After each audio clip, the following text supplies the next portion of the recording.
Eusebio Zuloagak Eibarren bere historio ehundu zuen, damazkinatu aurre eta altzairu finen artea bere seaskan errotu zen, historiak hartzen duen tokian Platxidorekin bere semearekin artea gorago egan egin zuen.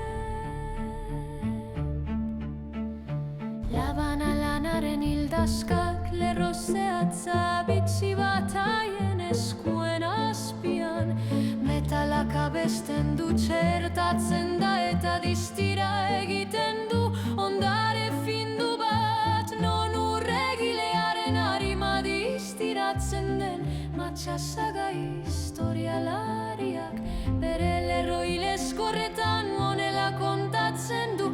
Eusebiok forjatu zuen, Platxidok ederrago egin zuen.